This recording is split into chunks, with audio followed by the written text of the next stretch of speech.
مسجد زرار کا تذکرہ آتا ہے اور یہ بڑا ایک تاریخی معاملہ ہے کہ جی مطلب ظاہر کوشچن اٹھتا ہے تاریخ میں کہ جی اللہ کا گھر اور پھر ظاہر ہے اسی کو ڈھانے کی بات بھی کی جاتی ہے. اس پہ گفتگو کریں گے. علماء کرام ہمارے ساتھ ہیں, یقیناً آپ ہمارے ساتھ. السلام علیکم زنت بھائی, میں ہندوستان سے محمد ناصر بول رہا ہوں. وعلیکم السلام. کون صاحب بات کر رہے ہیں؟ ناصر بادشاہ بول رہا ہوں ہندوستان سے. ناصر بادشاہ صاحب ہندوستان کے کس شہر سے بات کر رہے ہیں؟ رتلام سے بول رہے ہیں. جی رتلام سے بول رہے ہیں. جناب بادشاہ صاحب فرمائیے. کیا کبھی حضور پاک صلی اللہ تعالی وسلم نے جوتے پہن کر تلاوت قرآن کیا ہے؟ جوتے پہن کر؟ جی ہاں. اچھا ٹھیک ہے, بالکل آپ کو بتلاتے ہیں.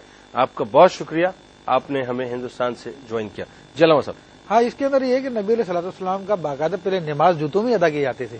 جو آپ علیہ السلام کی رات کیا کرتے تھے تو وہ جوتے وہ پہنے ہوئے ہوتے تھے, نالین پاک پہنے. جی جی, نالین پاک پہنے ہوتے تھے. اور ابتدائی اسلام میں تو مسلمان پہنا کرتے تھے, پھر بعد میں اب ہم میں یہ رواج ہو گیا کہ اب نہیں پہنتے. اچھا, یہ تو دیکھیں, یہ تو ایک اسپیسیفکلی انڈیویجلی یا ایکسکلوزیولی جو ہے رسول اللہ صلی اللہ علیہ وآلہ وسلم کے حوالے سے بات ہوئی, لیکن عام مسلمان اس کو دلیل بنا کے کہیں وہ مطلب نماز دیکھیے بالتدریج اپنے کمال پر پہنچی.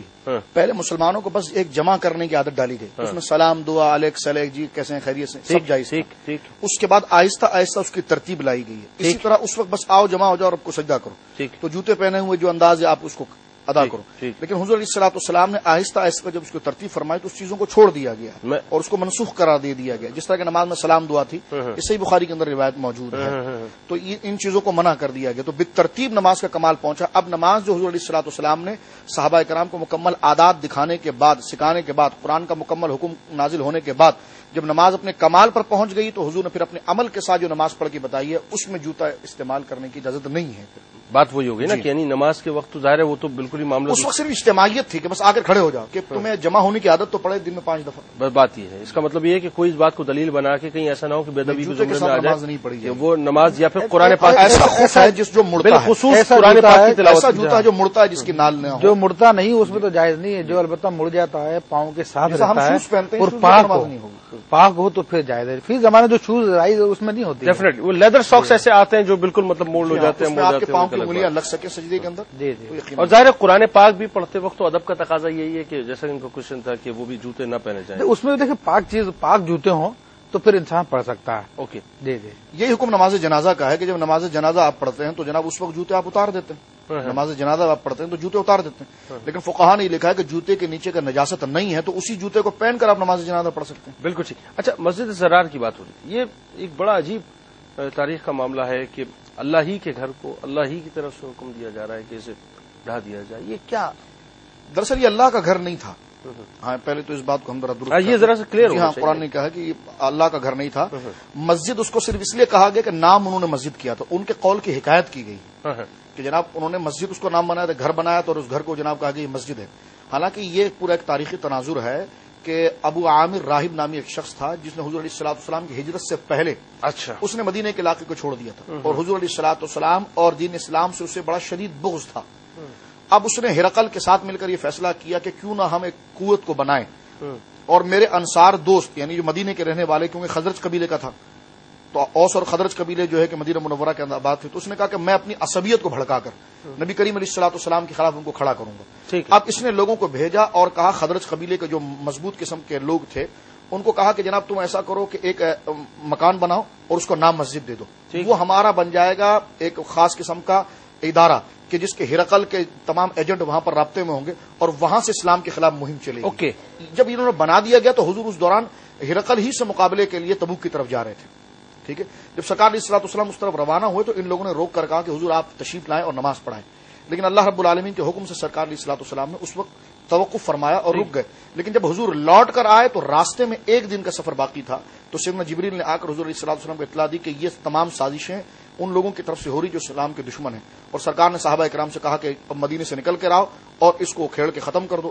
تو گویا کہ مسجد صرف اس کو اس لیے کہا گیا کہ انہوں نے مکان بنایا تھا تخریب کاری کے لیے, اب کوئی توڑ نہ دے تو کہا جی مسجد ہے, بوڑھے نماز پڑھیں گے, اور باقاعدہ نماز پڑھی بھی ان لوگوں نے, باقاعدہ نماز پڑھی بھی. تو یہ آیتیں بتا رہی ہیں کہ اگر کوئی کام نیک مقصد کے لیے بنایا جائے لیکن اس کے پیچھے سازش ہو تو اس ظاہری نیک مقصد کا اعتبار نہیں کیا مطلب نیت اگر صحیح نہ ہو، رسول اللہ صلی اللہ علیہ وسلم معیار ہے کہ اگر ان کی کامل محبت کے ساتھ اگر دین کا کوئی کام کیا جائے تو وہ دین، اور اس کے کمپیریزن میں ظاہر ہے مسجد نبوی لفظ مسجد جو ذکر کیا گیا جس سے وہ کنفیوز ہو رہے تھے آپ، تو وہ لفظ مسجد جو ہے ان کے قول کی حکایت تھی. بالکل ٹھیک. اور اس کے کمپیریزن میں جو ہے مسجد نبوی کی تقویٰ جو ہے اس کی بنیاد تھی، اور اس پہ گفتگو کرتے ہیں. السلام علیکم.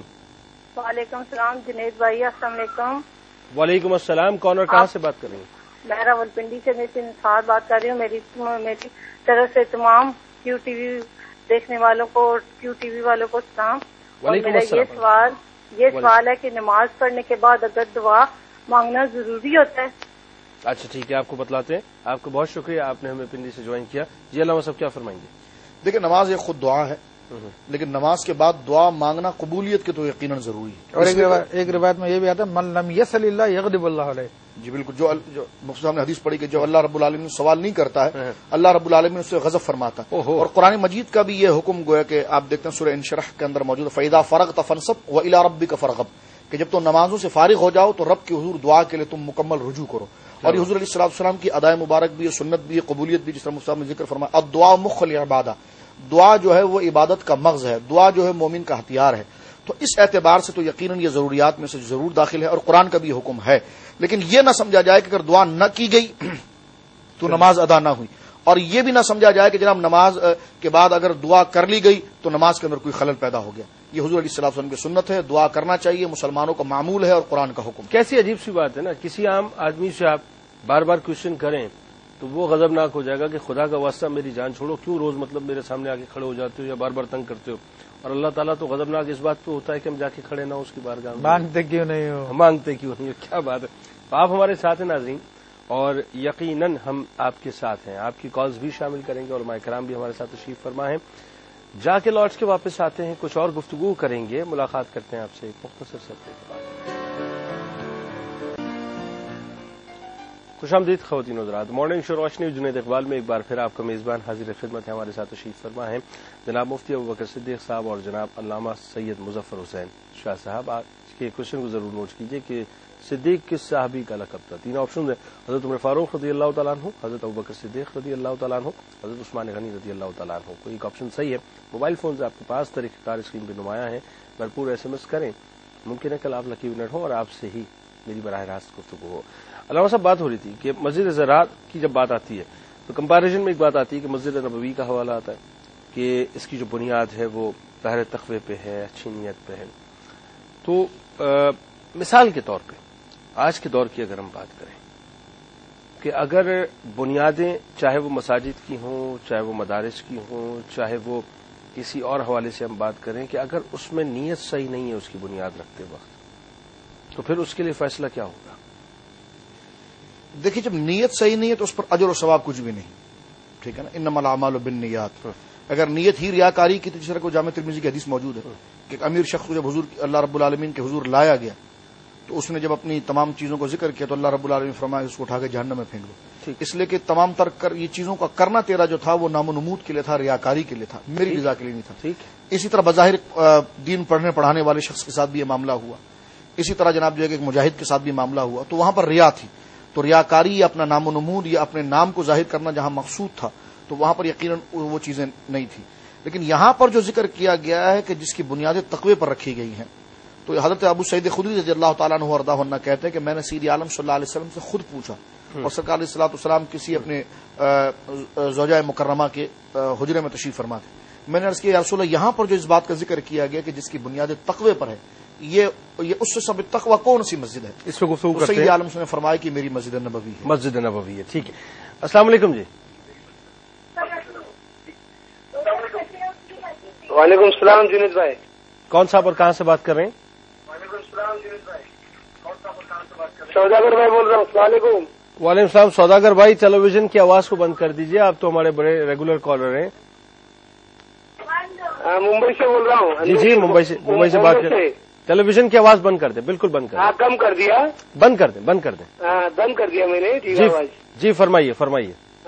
کہ میں رات کو پروگرام دیکھ رہا تھا آپ کا، 1-1:30 بجے تک تو آیا نہیں تھا رات کے ریپیٹ میں. ہاں ریپیٹ ٹائم تھوڑا سا ہم نے آگے بڑھا دیے.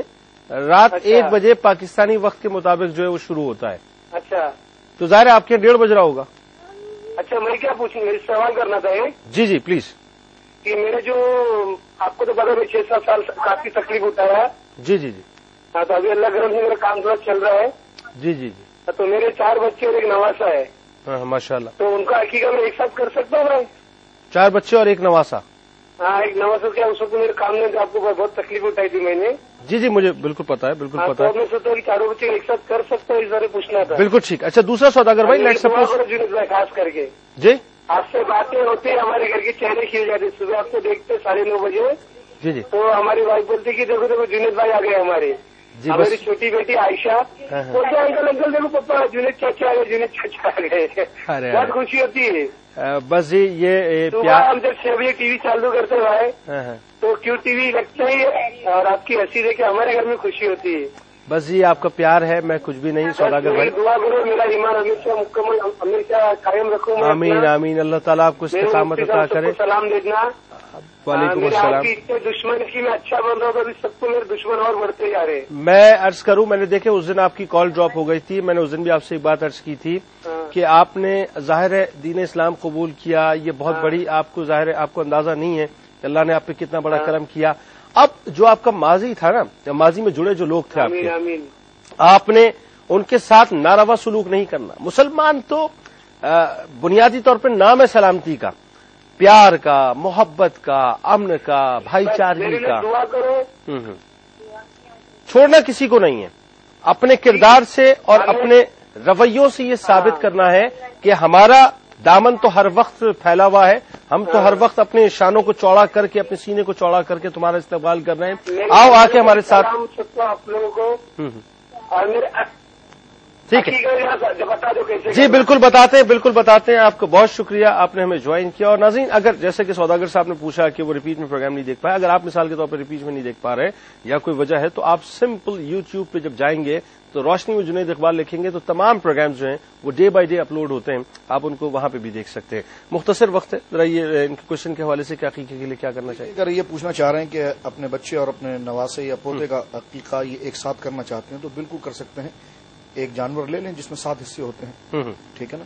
تو جس جانور کے اندر 7 اونٹ ہے, گائے ہے, بیل ہے, بھینس ہے, تو یہ اگر اس میں 7 حصے ہوتے ہیں, اگر وہ 7 بن جاتے ہیں مکمل کر لیں, یا پھر 7 بکرے بنتے ہیں یا 5 بکرے لے لیں تو اس میں گویا کہ حصہ کر لیں. اور باقی جو 2 حصے بچ رہے ہیں, جس طرح کے 4 اولاد ہیں ان کی, ایک نواسا یا پوتا ہے, باقی 2 بچ رہے ہیں تو وہ جناب جو ہے کہ وہ کسی کے سال ثواب کے لیے کر لیں.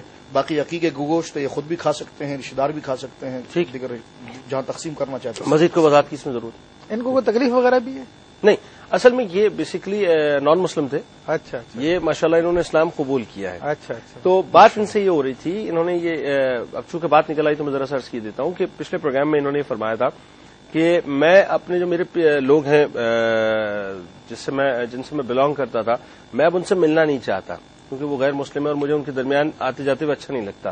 میں نے ان کو یہ رائے دی تھی, میں نے کہا ٹھیک ہے اللہ نے آپ پہ کرم کر دیا, آپ یہ نہیں چاہتے کہ ان پہ بھی کرم ہو, تو ان سے میل جول تو رکھیں تاکہ وہ آپ کے رویوں سے آپ کے قریب آئیں, نہ کہ آپ اپنے آپ کو آئسولیشن کا شکار کریں. میرا خیال ہے اس میں کوئی مداخلہ تو نہیں. نہیں, بڑے اچھی بات ہے. بالکل یعنی اپنی ایمانی نالج کو, دینی نالج کو بڑھاتے رہیں. اور یہ ان کے لیے مشورہ یہ کہ سورہ جن روزانہ 7 دفعہ خود پڑھ لیں, نہیں آتا کسی سے پڑھوا لیں, پڑھوا کر دم کرا کر پورے گھر کو پلائیں اور یہ 21 دن عمل کر لیں تو ان کے لیے بہت مفید رہے گا. کیا بات ہے جی, کیا بات ہے. چلیں اب اس پروگرام میں یہ نسخے بھی ہم مفتی صاحب کے توسل سے دیا کریں گے. آپ کو ضرورت ہے. آپ کا بہت شکریہ, آپ اس پروگرام میں تشریف لائے. مفتی ابوبکر صدیق صاحب اور علامہ سید مظفر حسین شاہ صاحب ہمارے ساتھ تشریف فرماتے. یقیناً آپ ہمارے ساتھ تھے. ناظرین آخر میں صرف ایک بات عرض کروں گا, میں عموماً یہ سوچتا ہوں کہ زندگی بہت چھوٹی ہے, کسی کے لیے بہت طویل ہے, کسی کے لیے سفر بہت آسان ہے, کسی کے لیے سفر بہت کٹھن ہے. کوئی ایسا لگتا ہے کہ پھولوں کی سیج پہ زندگی گزار کے چلا گیا, اور کسی کے لیے بہت ہی کانٹے دار جھاڑیوں سے گزرتے ہوئے, خاردار جھاڑیوں سے گزرتے ہوئے, اپنے دامن کو بچاتے ہوئے, کبھی دامن پھٹتا بھی ہے, کبھی دامن چرتا بھی ہے, اور بچتے بچاتے ہوئے نکلنا پڑتا ہے. ہر ایک کی اپنی کیفیت ہے. کسی کے لیے زندگی بہت میٹھی تو کسی کے لیے بہت تلخ اور نمکین بھی ہو جایا کرتی ہے. لیکن زندگی گزارنا تو ہے ناظرین, اس سے راہ فرار تو نہیں ہے, بچ تو نہیں سکتے, کسی طور سے بھی دامن چھڑا کر بھاگ تو نہیں کر سکتے. جب اس شاہراہ پر جسے ہم زندگی کی شاہراہ کہتے ہیں، جب ہماری گاڑی داخل ہو گئی ہے تو الٹیمیٹ ہمیں اس سفر کو پورا کرنا ہے، فیصلہ خود کرنا ہے کہ سفر اچھا گزاریں یا سفر کو برا گزاریں، ویسا گزاریں کہ جس میں دائمی سکون ہو، یا ویسا گزاریں کہ جس میں عارضی سکون ہو۔ بہت اچھا لگتا ہے کہ جب ہم گاڑی کو ڈبل چوک پر رکھ کر ہائی وے پر چلائیں، لیکن عموماً ناظرین بہت تیزی سے گزرنے میں تصادم کا خطرہ ہوتا ہے، ایکسیڈنٹ کا خطرہ ہوتا ہے۔ تیز ضرور چلیے لیکن اپنے آپ کو بچاتے ہوئے چلیے، محفوظ کرتے ہوئے چلیے، اور زندگی کو